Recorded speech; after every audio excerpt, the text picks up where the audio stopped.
All right. Hello, this is Dr. Sara Jahnke. I am Director and Senior Scientist at the Center for Fire Rescue EMS Health Research. And I am very excited to be kicking this off. This is Jim Augustine, Dr. Jim Augustine, who has just an amazing background in fire EMS and medicine.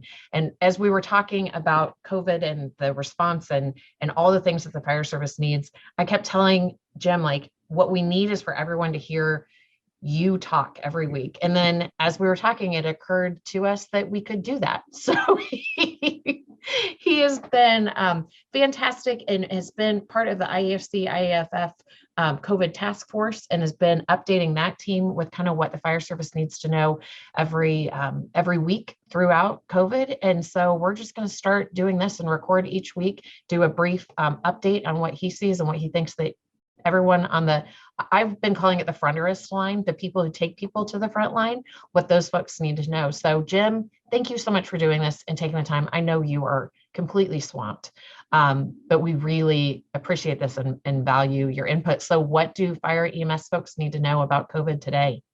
Yeah, first of all, Sarah, it's a pleasure working with you. Always has been.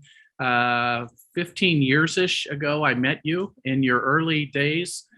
With a fabulous interest in how fire EMS has a unique set of safety and protection needs, and you've been working on our behalf, and thank you very much. We now are in the middle of the crisis of our careers. 40 years in this business now, we've never faced anything. Now we're in these long days, and truly everyone at risk for this disease.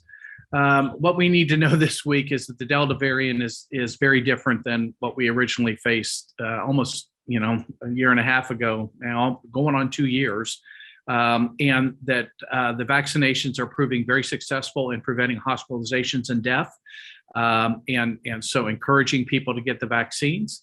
Number two, we're running out of things that supposedly are treatments, and it's very frustrating. We'd love to have treatments when people get sick with viral illnesses, and we simply don't. And then number three, we're back to universal precautions. We're back to very difficult times working with overcrowded hospitals and ICUs, and the pressure on particularly nursing staffs in hospitals who have proven very short. That's a great bad news all around. So thanks for that. But I do have, so for folks, because I know that we're making progress on vaccinations, but do you think anyone needs to be concerned that there's like some long-term negative outcome that we're not aware of yet? Yeah, after hundreds of millions of doses given already, we have every indication that this vaccine is very, very safe. Very few initial adverse reactions of any kind. And then just a study yesterday came out about sperm counts in men, because those have proven to be, the fertility issue. And it's gotten so much lighting up the social media, and it's absolutely false. If anything, there were increased sperm counts in men who were tested before and after their vaccinations. And this was a full vaccination series. With women, no increase in either miscarriages or inability to become pregnant. This is not incorporated into DNA, the vaccines, so we don't have long-term, issues with this, changing people's genetic makeup. And so, Sarah, everything that we worry about in terms of adverse reactions, we haven't seen now in hundreds of millions of doses given.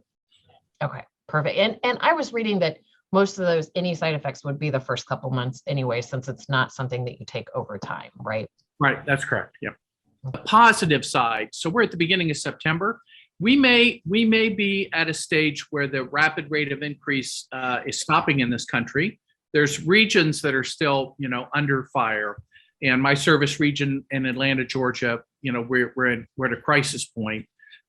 In Florida, we have reached a plateau and maybe even some indication we're on the downside. One of the things that Mike Osterholm taught us was that this peak was going to go up quickly and was going to come down quickly. And man, do I hope he's correct. I don't want to end this with all bad news. There may be good news. The piece to that is we're picking up vaccinations. So the vaccination rate up again, particularly people at risk. And so that may be really good news for us to end this talk this week with. I love that. I love ending it on a positive note. Tell me this, why do you think it goes down so fast after it peaks? Do you think it's vaccinations? Yeah, I think it's all vaccinations. And that's what Mike and his group looked at early on, was that, we're at, in many areas, 60% of the adult population that has been vaccinated.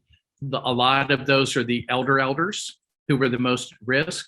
I looked at our this morning at Ohio's spread in ages, Sarah, and before, it was this completely slanted line with hospitalizations and deaths in the over 80 group, and the hospitalizations at an equally high, steep peak.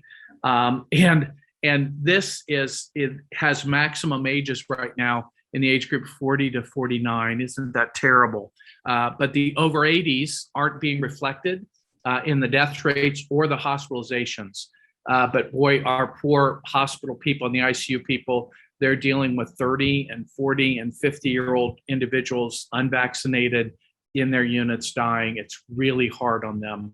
And so this is very different than our first peak, which was so desperate for the elders. And since they're either protected by full vaccination series or shielded because everybody around them is vaccinated, that really makes a huge difference. What percent do you think we're going to need to get to before you see, like, if people are looking in their own communities before they start to see that fall off? Yeah, we've always used 70 to 75% to really prevent big numbers of people getting infected. Right now, the Delta variant, has heat-seeking radar looking for areas where they're not vaccinated, and it's been finding those areas and getting people either sick or not. And then, Sarah, the herd immunity also, part of it is how many people have been sick already. And since we've had tens of millions that have been ill with it, they have some protection, maybe full protection. We're not quite sure yet. Someday this is going to be for you and I. We're going to have a test that we can use, like hepatitis B titers or something, where we can talk about protection. Right now, we have none of that. And, we've had our firefighters who early on were sick with what we'll call the alpha variant that have picked up another illness, another COVID illness, not dying, fortunately, most of them not being hospitalized. If they chose not to get vaccinated, they're still at some risk of getting Delta. And so if we're looking at the number of vaccinated plus the number that have been sick, and in particular, the number that have been sick with Delta, we're getting towards that 70-75% rate that would really help us and would relieve our health systems, relieve our hospitals and their ICUs. We got to get this winter the vaccine for the kids, which, by the way, the testing is going very, very well, very well. What are you hearing about when that might happen? We're talking December, January, where it may be down to age 6. They want further safety data before they release it. It'll be months later before they can get down to age 2. And I'm thinking that the newborn to 2 months of age, we're not going to be testing this vaccine on. But if we can keep going from age 12 down to age 6, down to age 2, then we relieve the school populations and the daycare populations, their teachers and the other people who work around those. That'll be a big step for all of us. I have a 1 and a 5-year-old. She will be 2 in December. So I'm like, just bring it on. And Sarah, if I can reflect, I'm at the grandparent age. So I have a 6-year-old and a 9-month-old, both of whom just got over RSV. Oh, that's nasty. Which is just miserable. And I want everybody listening to know the ICUs at the children's hospitals are full of RSV kids now. This is not the typical time to be spreading RSV, but since the kids were away from each other, there's RSV in the community. And many of our fire EMS people have young kids, and they've been struggling with the same kind of an issue. So RSV is still a bad bug for the little kids, and it makes them so miserable. But my 6-year-old granddaughter, as soon as there's a vaccine available, she's in line for it. I have no qualms at all about the younger children being protected. And for her to get that mask off of her face when she goes to school, I'll be thrilled. I actually signed my kids up, even the little ones, for the trial if they need more. I'm that confident in it that I said, yep, if we can get them in there, I absolutely will. I do have one more question for you. I know I said we were done, but just one more question. For the folks out there who have had COVID, should they get vaccinated still? Yeah, and it's really clear. In just the past couple of days, Sarah, more literature's come through that you get better and longer lasting protection when you get the vaccine on top of your illness. What we don't know is how many vaccines you should get. And of course, the talk this week is about boosters, which we shouldn't be talking about boosters. We should just be talking about the third vaccine of a 3-vaccine series. And we don't know if people who've been sick need 1 dose, 2 doses, 3 doses over time. Not sure of that yet. Still more to hear. Our Canadian brethren, many of the Canadian firefighters and the citizenry up there had to get mixed shots. They've had such shortage. They're going to give us some of the indication about whether we should be mixing vaccines, and that will be a question. We don't have the science on it yet, but some early indicators are that if you mix your vaccines, it'll be good. September 20th, the week of September 20th, is the target date for the CDC and the FDA to talk about the third vaccine. And hopefully we will have some better ideas. And then to your question specifically, for people who've been infected with a verified infection, whether they should get 1 or 2 or 3 injections, we clearly think at least 1 is beneficial. We got to figure out whether 2 or 3 are needed to make that person as well protected as others. Perfect.